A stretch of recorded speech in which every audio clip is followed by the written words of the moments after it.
Sir, బేసికల్గా మీరు ఇండస్ట్రీలో ఆల్మోస్ట్ డికెడ్ నుంచి ఉన్నారు. మీరు అక్రాస్ ద గ్లోబ్ ఎక్స్పోస్లో పార్టిసిపేట్ చేస్తూ ఉంటారు.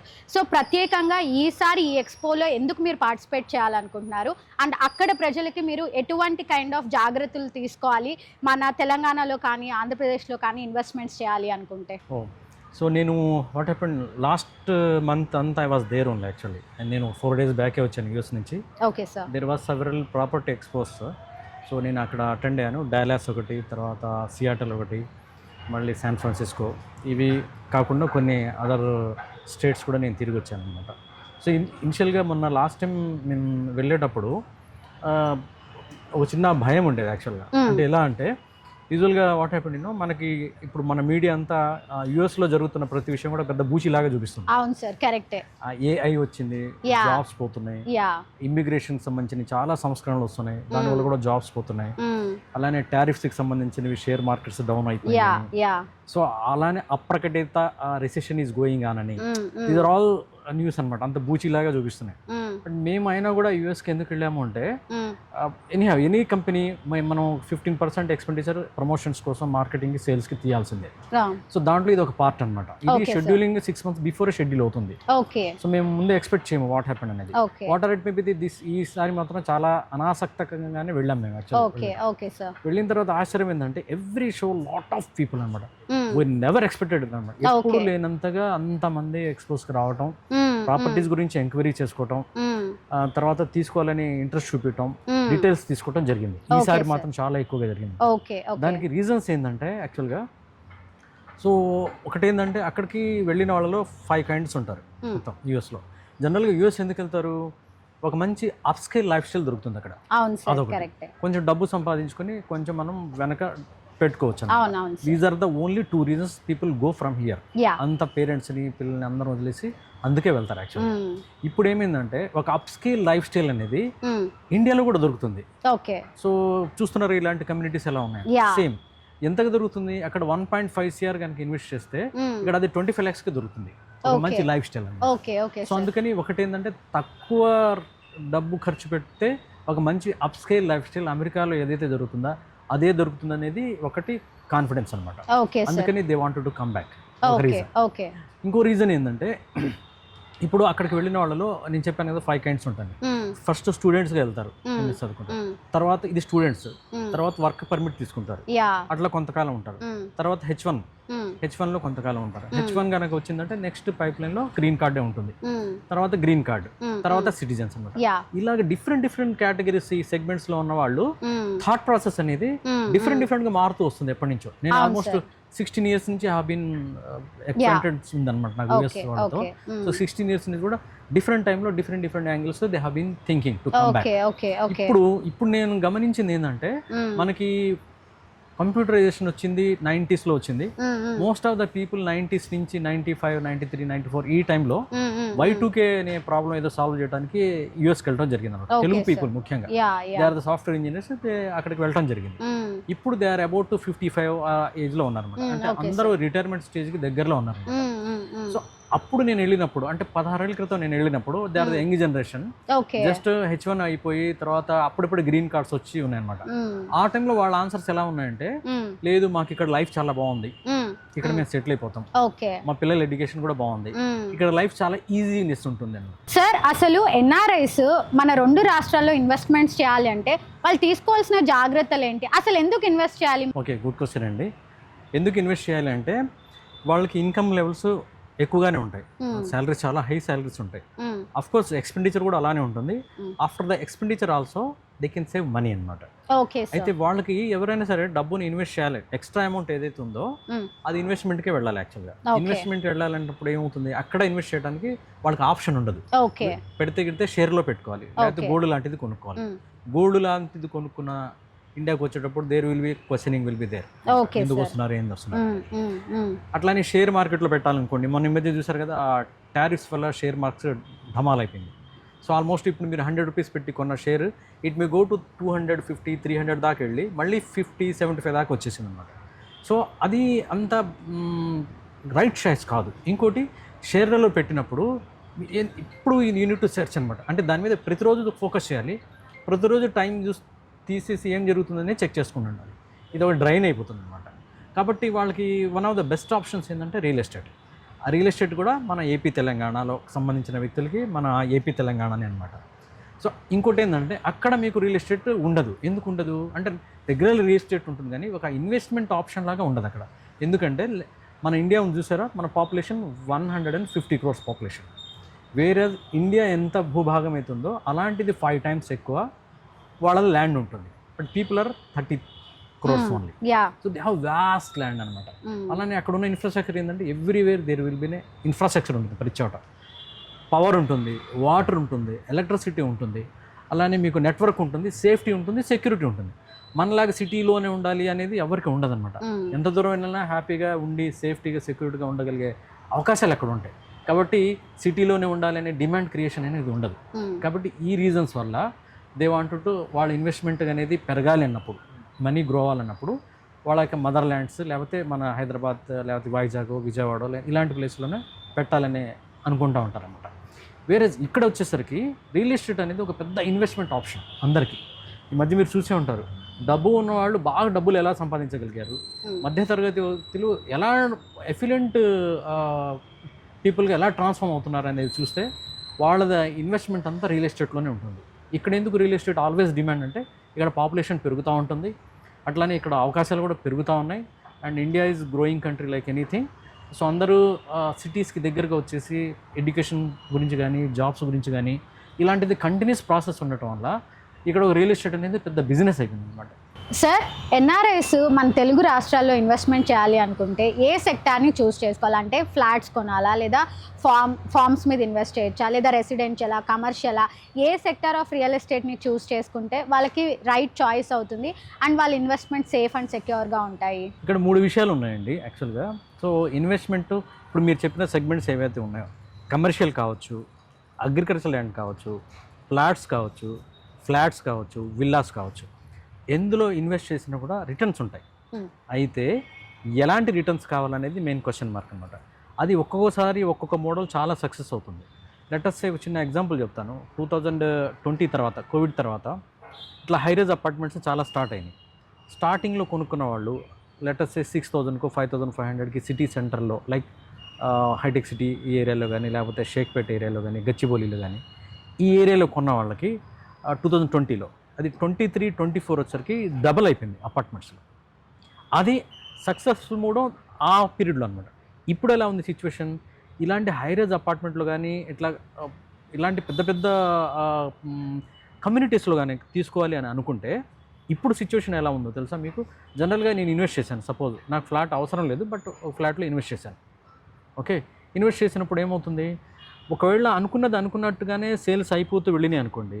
సో ఫస్ట్ ఏమవుతుందంటే బిల్డర్ ఉంటారు కదా, బిల్డర్కి సంబంధించిన ఫ్లాట్స్ సేల్ అవుతాయి. సెకండ్ వచ్చేసరికి ఓనర్స్ ఉంటారు షేర్లో, ల్యాండ్ ఓనర్స్ షేర్కి సంబంధించిన ఫ్లాట్స్ సేల్ అవుతాయి. దాని తర్వాత ఇన్వెస్టర్స్ బయట నుంచి ఎవరైతే వచ్చి ఇన్వెస్ట్ చేస్తారో, అంటే నేను ఉన్నాను ఇక్కడ, నేను ఒక 4 ఏళ్ల తర్వాత 5 ఏళ్ల తర్వాత మొత్తం ఈ కమ్యూనిటీ రెడీ అయిన తర్వాత అమ్ముతాను అనుకునే వ్యక్తి he need to wait 5 years అనమాట. అప్పటి వరకు బిల్డర్స్ కూడా he won't give the chance. ఇటు పక్కడ కమ్యూనిటీలో బిల్డర్ అమ్ముకుంటూ, ఓనర్స్ అమ్ముకుంటూ, మళ్ళీ ఇన్వెస్టర్స్ అమ్ముకోవటం అనేది ఉండదు. Builder will be clear guidelines అనమాట. ఫస్ట్ బిల్డర్కి సంబంధించిన షేర్ మొత్తం అమ్మాలి, దాని తర్వాత ల్యాండ్ ఓనర్స్ అది వస్తుంది. ల్యాండ్ ఓనర్కి సంబంధించిన షేర్ కూడా బిల్డర్కి ఒక కాంట్రాక్ట్ ఉంటుంది, అది కూడా అమ్మిన తర్వాత మాత్రమే ఇన్వెస్టర్స్కి వస్తుంది. ఒకవేళ అనుకున్నట్టుగా జరిగింది అనుకోండి, అంటే 4 years 5 yearsలో they will be good returns. But ఈ మధ్యకాలంలో అయింది ఏంటంటే బిల్డర్స్ సగం ప్లాట్స్ అమ్మేసి సగం ఇంకా స్టిల్ వెయిటింగ్లో ఉన్నారనమాట. అంటే 4 సంవత్సరాలు అయిపోయిన తర్వాత కూడా దే ఆర్ వెయిటింగ్లో ఉన్నారు. ఇప్పుడు ఆ బిల్డింగ్ కన్స్ట్రక్షన్ అయిపోయింది, అంత ఫంక్షనల్ ఉంది, బట్ కొంచెం మార్కెట్ స్తబ్దంగా ఉండటం వల్ల దే ఆర్ వెయిటింగ్ అనమాట. వాళ్ళు ఇన్వెంటరీ అవ్వడానికి ఒక 2 years పడుతుంది, ఇంకొక 1 year పడుతుంది. మీకు ఈ ఓనర్స్కి సంబంధించిన ఇన్వెంటరీ అవ్వడానికి ఇంకో 1 year పడుతుంది. తర్వాత కానీ ఇన్వెస్టర్కి ఛాన్స్ రాదు. అంటే ఆల్మోస్ట్ 8 years పడుతుంది వీళ్ళకి. ఇదే ఒకప్పుడు 2020-21లో తీసుకున్న వాళ్ళకైతే 2 yearsలో 3 yearsలోనే డబల్ అయిపోయింది. సో ఒక్కొక్క మోడల్ ఒక్కొక్క టైంలో మీకు సక్సెస్ తీసుకురావచ్చు, అన్సక్సెస్ తీసుకురావచ్చు. మై స్ట్రాంగ్లీ సజెషన్ ఏంటంటే, out of my experience, open lands is always the best option to invest. దానికి నేను ఎగ్జాంపుల్ చెప్తాను చూడండి. 2008లో 7, 6, 8 ఈ ప్రాంగణం ఈ టైంలో మేము ఒక వెంచర్ వేసాం రామోజీ ఫిలిమ్స్ దగ్గర. మేము గజం ఎంతగా మేము 1200 నుంచి 1500, అది కూడా 40 నెలల స్కీమ్. అది 40 months అంటే కస్టమర్లు 60 months 5 years కట్టుకున్నారు. 3 years టైం ఇస్తే 5 years దాకా వెళ్ళినాయి.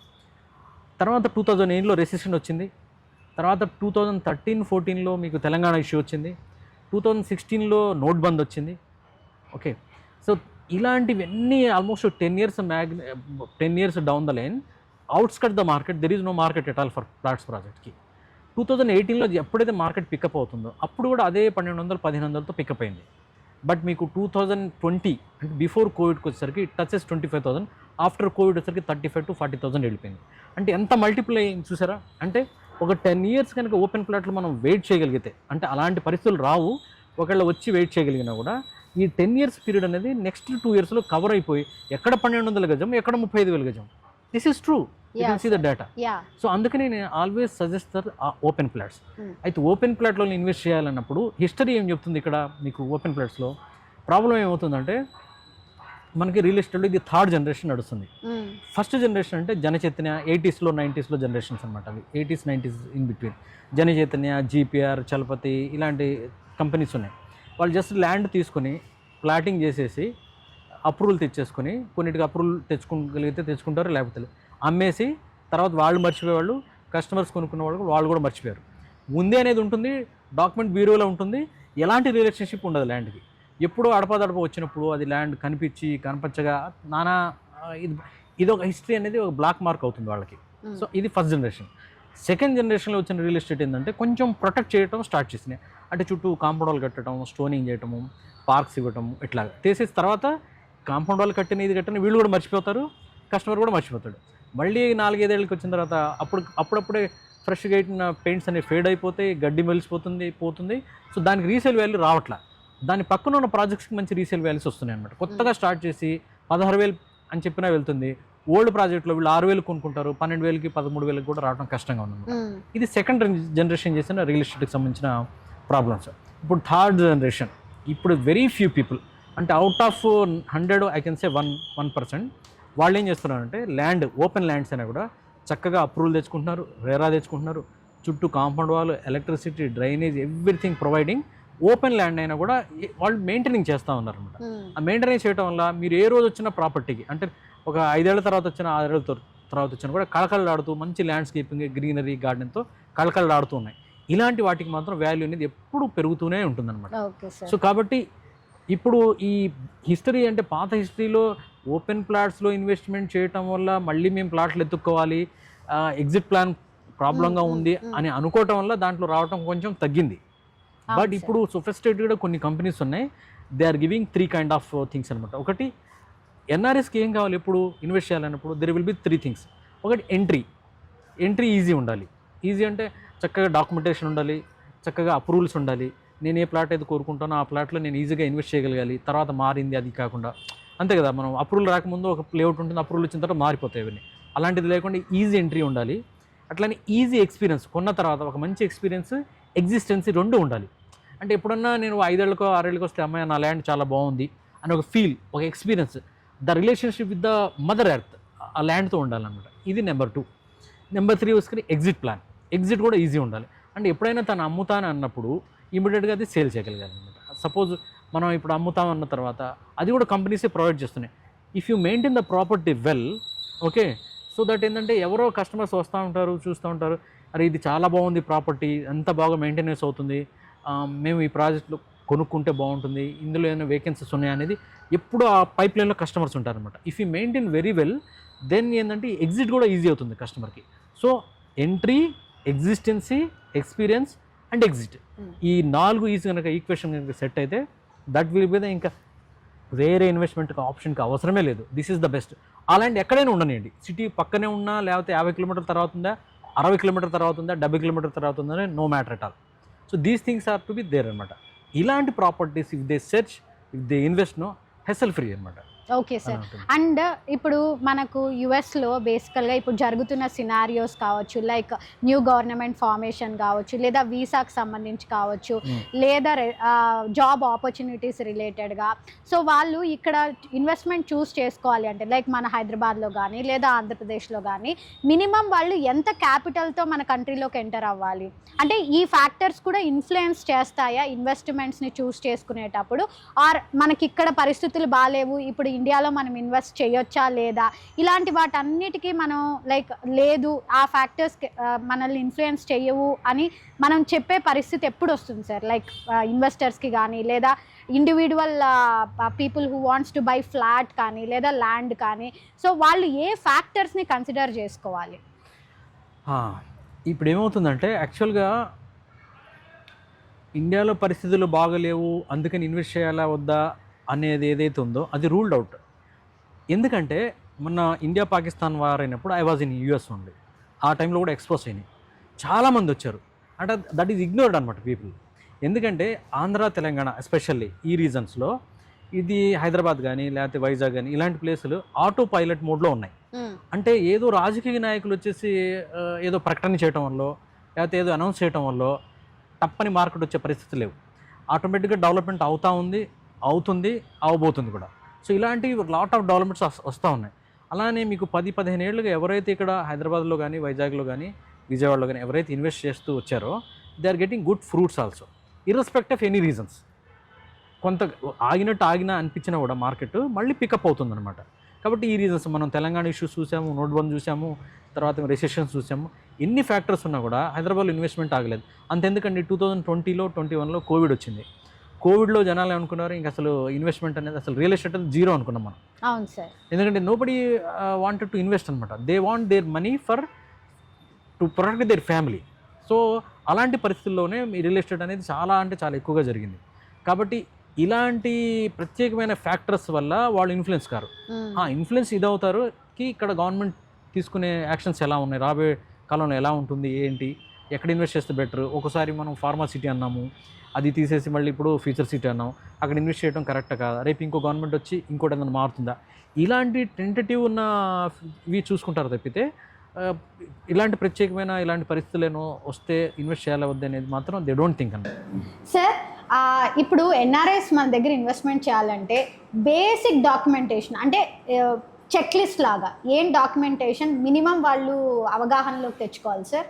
మోస్ట్లీ ఏంటంటే అప్రూవల్స్ చూసుకోవాలి. ఓకే, అప్రూవల్ అంటే డిటీసీపీ అనుకోండి, డిటీసీ అప్రూవల్, హెచ్ఎండి అయితే హెచ్ఎండి అప్రూవల్, అలానే జిహెచ్ఎంసీ అయితే జిహెచ్ఎంసీ అప్రూవల్స్ చూసుకోవాలి. నెంబర్ 1. నెంబర్ 2 రేరా చూసుకోవాలన్నమాట. ఇవి రెండు మెయిన్. ఇవి రెండు ఉంటే 90% స్క్రూటినీ అయిపోతుంది. ఫర్దర్గా ఇంకా వెళ్ళాలి అని అనుకున్నప్పుడు అంటే హిస్టరీ అనమాట, history of the land. History of the ల్యాండ్లో మనకి 3 టైప్ ఆఫ్ ఛాలెంజెస్ ఉంటాయి. ఒకటి, ల్యాండ్కి సంబంధించిన వ్యక్తులు ఓనర్స్ మధ్యలో డిస్ప్యూట్స్ ఏమైనా ఉన్నాయా, అట్లాంటి డిస్ప్యూట్స్ ఏమైనా వెళ్ళి కోర్టుకి వెళ్ళి అవి క్లియరెన్స్ అయినా లేవా అనేది ఒకటి చూసుకోవాల్సి ఉంటుంది.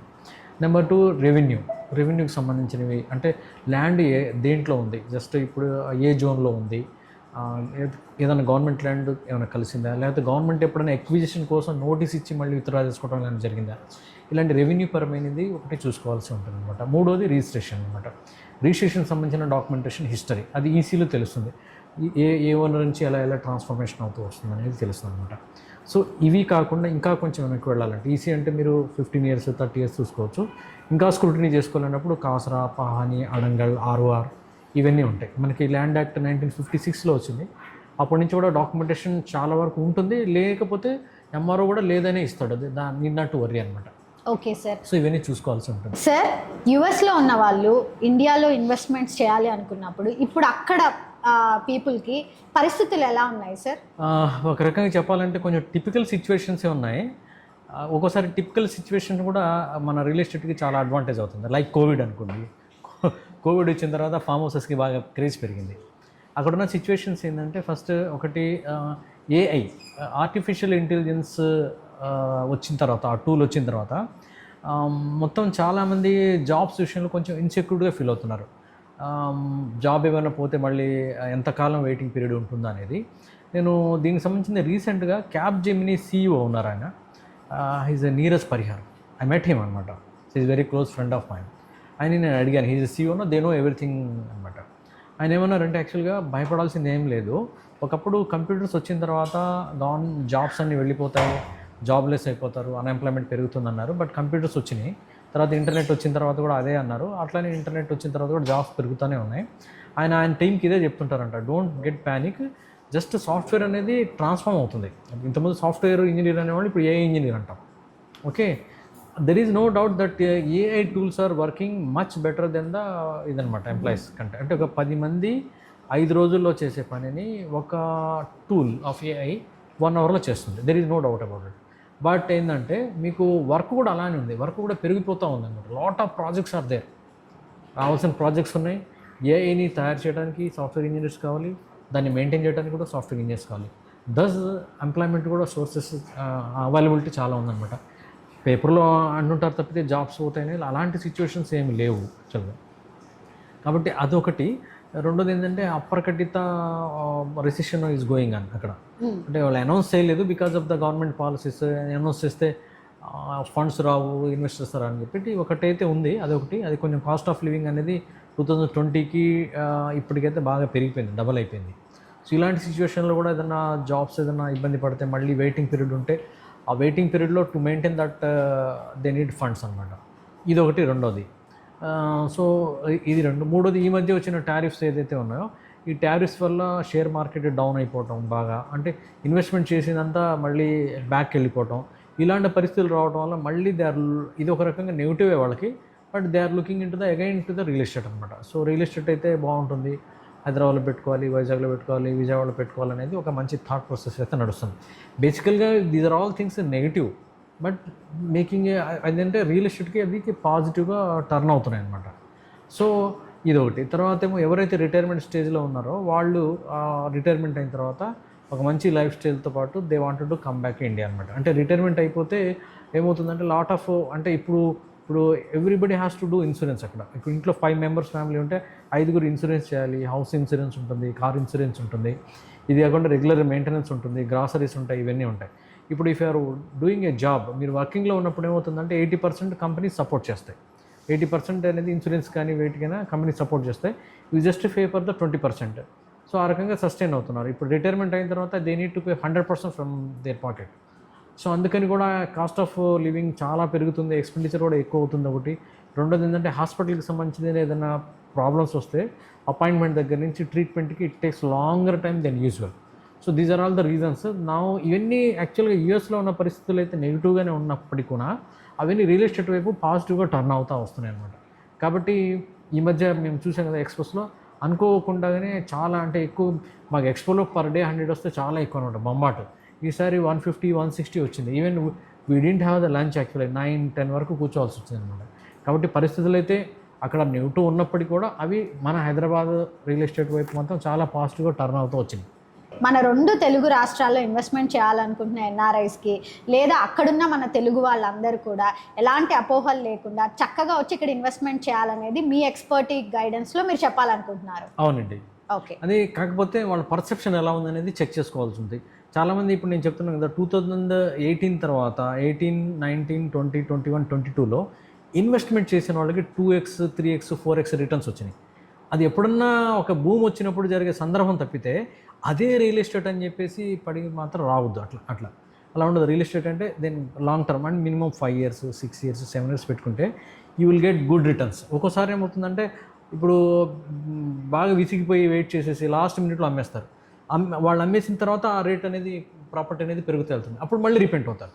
కాబట్టి దానికి ప్రాపర్ స్టడీ చేసి లైక్ ఎక్స్పర్ట్స్తో తీసుకొని ఒక minimum down the line 5 years, 6 years, 7 years కనుక పెట్టుకుంటే they will get very very very good returns అనమాట. అది విషయం. సో అలా ఉంటుంది. ఇప్పుడున్న సిచ్యువేషన్లో ఆల్మోస్ట్ మనకి హైదరాబాద్లో అయితే 2 years నుంచి మార్కెట్ లేదు. బట్ ఇప్పుడు రాబోయే కాలంలో lot of changes are coming. అంటే ఇప్పుడు మీకు ఫ్యూచర్ సిటీ కానీ, అట్లాగే కొత్తగా వస్తున్న హైవేస్ కానీ, అలానే మీకు expansion of the metro city కానీ, అట్లనే కొత్తగా వస్తున్న software companies, AI companies.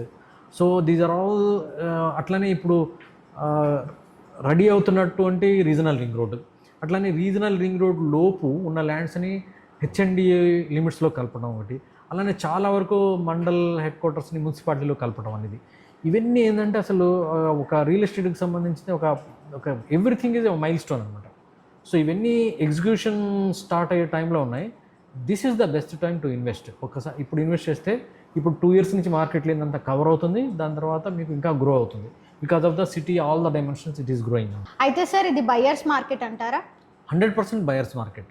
Okay, చిన్న ఎగ్జాంపుల్ చెప్తాను. బయ్యర్ ఎప్పుడైనా కొనాలన్నప్పుడు కొంత స్ట్రాటజీ ఉంటుంది. ఏముంటుంది, నేను కొనుక్కోవాలన్నప్పుడు నాకు కొంత టైం కావాలి టు డూ రీసెర్చ్. నేను రీసెర్చ్ చేయడానికి నాకు టైం కావాలి. అట్లనే కంపేర్ చేయడానికి కొంచెం టైం కావాలి, ఏ ప్రాపర్టీ కొంటే మంచిది అనేది. అలానే నేను ఒక ప్రాపర్టీ సెలెక్ట్ చేసుకున్న తర్వాత వెళ్ళిన తర్వాత పేమెంట్ చేయడానికి నాకు కొంత ఆప్షన్ ఉండాలి. అంటే నాకు ఇమీడియట్గా పేమెంట్ కాదు, 2 months 3 months. అట్లానే నాకు కావాల్సిన ప్రాపర్టీ అంటే ఈ సపోజ్ అపార్ట్మెంట్ అనుకోండి, నాకు 30th floorలో కావాలి, లేకపోతే 1st floorలో కావాలి. ఇలాంటి విషయంలో నాకు ఛాయిసెస్ ఉండాలి, ఇదొకటి. అలానే మీకు ఇంకా బార్గెనింగ్ ఒకటి, కొంచెం రేట్ విషయంలో కూడా నాకు తక్కువ రావాలి. ఇది బయ్యర్స్, ప్రతి బయ్యర్ కూడా ఈ కొన్ని ఎలిమెంట్స్ని మైండ్లో పెట్టుకుని దే కమ్ ఫార్వర్డ్. ఇవన్నీ మార్కెట్ బాగున్నప్పుడు ఏది కూడా సెట్ అవ్వదు, ఇలాంటప్పుడు అన్నీ సెట్ అవుతాయి. మార్కెట్ బాగుందనుకోండి, నాకు ఈ ఫ్లాటే కావాలంటాడు, కొంచెం డిలే అయిపోతే ఉండదు. పేమెంట్కి ఆప్షన్ నాకు 3 months కావాలంటారు, 3 months బిల్డర్స్ ఇవ్వరు, అది అయిపోతుంది. He need to compromise all the way అనమాట. సో అందుకనే బయర్స్ మార్కెట్ అని ఎందుకంటామంటే, ఎప్పుడైనా సరే మార్కెట్ బాగున్నప్పుడైనా బాగలేనప్పుడైనా కొన్ని ఎలిమెంట్స్ దృష్టిలో పెట్టుకుని ముందుకు వస్తారు. ఆ ఎలిమెంట్స్ అన్నీ ఫుల్ఫిల్ అయ్యేది ఒక్కటి మార్కెట్ బాగలేనప్పుడే. రేటు బార్గెనింగ్ వస్తుంది, తక్కువగా వస్తుంది, ఏది కావాలంటే దొరుకుతుంది, టైం దొరుకుతుంది, బిల్డర్స్ కూడా టైం ఇస్తారు. That is why buyers market. ఒక ఇంటెలిజెంట్ బయర్స్ ఏం చేస్తారు తెలుసా, ఈ టైంని అడ్వాంటేజ్ తీసుకుని ఇన్వెస్ట్ చేసుకుంటూ వెళ్తారు. Okay sir. ఈ టైంలో ఎవరైతే ఇన్వెస్ట్ చేసుకుంటూ వెళ్తారో వాళ్ళే కరోడ్పతులు, టిలియనర్స్ అయ్యారనమాట. సార్, ఎన్ఆర్ఐస్ ఇన్వెస్ట్ చేసేటప్పుడు వాళ్ళు బేసికల్గా వాళ్ళకి చాలా సందేహాలు ఉంటాయి, చాలా అపోహలు ఉంటాయి, చాలా స్ట్రాటజికల్గా ఆలోచిస్తూ ఉంటారు. సో వాళ్ళు ఇన్వెస్ట్మెంట్ చేయాలంటే ఎక్కడో స్టక్ అయిన ఫీలింగ్లో ఉంటారు. సో వాళ్ళకి అవన్నీ అపోహలు పోయి, సందేహాలు పోయి, ఇక్కడ మన ఇండియన్ మార్కెట్లో ఎస్పెషల్లీ మన తెలుగు రాష్ట్రాల్లో ఇన్వెస్ట్మెంట్ చేయాలి అంటే వాళ్ళకి ఎటువంటి కైండ్ ఆఫ్ అవేర్నెస్ ఉండాలి సార్? సో ప్రత్యేకించి అవేర్నెస్ ఉండాల్సిన అవసరం అయితే లేదు. బట్ థింగ్ ఏంటంటే, అవేర్నెస్ కోసం మనం లాట్ ఆఫ్ ఇన్ఫర్మేషన్ ఇంటర్నెట్లో ఉంది, దొరికిపోతుంది. అలానే బిల్డర్స్తో మాట్లాడితే వాళ్ళు కూడా చాలా ఇన్ఫర్మేషన్ ఇస్తారు యాక్చువల్గా. అయితే అంత కస్టమర్స్ ఒకసారి మొత్తం కూలానుకుషంగా దాని గురించి చర్చించి, ప్రాపర్టీని సెర్చ్ చేసి, కంపేర్ చేసుకుని, డిసైడ్ చేసుకుని, తీసుకోవాలనుకుని ముందుకు వచ్చి పేమెంట్ ప్లాన్ చేసుకున్న తర్వాత there is a chance that ఎవరో వాళ్ళ ఫ్రెండ్నో ఎవరినో ఒక సలహా అడుగుతారు, ఏమని, నేను ఇట్లా తీసుకోవాలి అని అనుకుంటున్నాను, నీ ఒపీనియన్ ఏందని. ఇప్పుడు ఇతనికి డిజైర్ ఉంటుంది తీసుకోవాలని, హీ నోస్ దట్ ఆ డిజైర్ అనేది ప్రాక్టికల్గా రావాలంటే 6 months నుంచి డిజైర్ ఉంటుంది. అది ప్రాక్టికల్గా సెర్చ్ చేసి 6 months తర్వాత దాన్ని కొంచెం మూమెంటంగా దగ్గరికి వస్తాడు. బట్ వాళ్ళు ఎవరినో ఒక ఫ్రెండ్నో వాళ్ళ బ్రదర్నో ఎవరినో ఒకరిని అడుగుతారనమాట, ఇట్లా తీసుకోవాలనుకుంటున్నాను, ఏం చేస్తే బాగుంటుందని. వాళ్ళ బ్రదర్ కానీ లేకపోతే ఆ అదర్ పర్సన్ కానీ, ఆయనకి ఏ డిజైర్ ఉండదు, నాలెడ్జ్ ఉండదు, రీసెర్చ్ ఉండదు, హీ డజంట్ నో ఎనీథింగ్. తప్పమని ఒక సలహా ఇచ్చేస్తాడు, ఏమని, అక్కడ తీసుకోవటం ఎందుకు, మొన్న మా బావది ఎక్కడో తీసుకున్నాడు, మా ఫ్రెండ్ ఫలానా చాట్ తీసుకున్నాడు, అక్కడ తీసుకుంటే బాగుంటుంది, ఒకసారి ఆలోచించు అని చెప్తాడు. చెప్పగానే ఇతను స్ట్రక్ అయిపోతాడు. అలా అని చెప్పి అక్కడ తీసుకుంటాడంటే అది ఉండదు. ఆ రీసెర్చ్లోనే దీంట్లో అంతా టైం పోతుంది అనమాట. సో ఇది సెల్ఫ్గా వచ్చేదనమాట. అంటే నేను ఎప్పుడు చెప్తుంటాను ఇంటర్వ్యూస్లో, ఎన్ఆర్ఐస్ ప్లాట్స్ కానీ ఇన్వెస్ట్మెంట్ చేసేటప్పుడు ఫస్ట్ అడ్డంకి తనే అవుతాడు, తర్వాత వేరే అడ్డంకులు అవుతాయి అనమాట. ఇదొకటి. ఇంకోటి ఏంది, ప్రాపర్టీస్ అనగానే, ప్లాట్స్ అనగానే, లేకపోతే ఇంకేదైనా మనం రియల్ ఎస్టేట్ సంబంధించిన మాట్లాడినప్పుడు ఎంత దూరం ఉంది అని అడుగుతారనమాట. ఇక అది మైండ్లో ఫిక్స్ అయిపోతుంది, ఇంత దూరం ఉంది, ఇంత టైం పడుతుంది అనేది. ఇవాళ రియల్ ఎస్టేట్ ఎలా ఉంది అంటే, డిస్టెన్స్ని బట్టి ప్రాపర్టీని మనం జడ్జి చేయలేము. టైం అనమాట.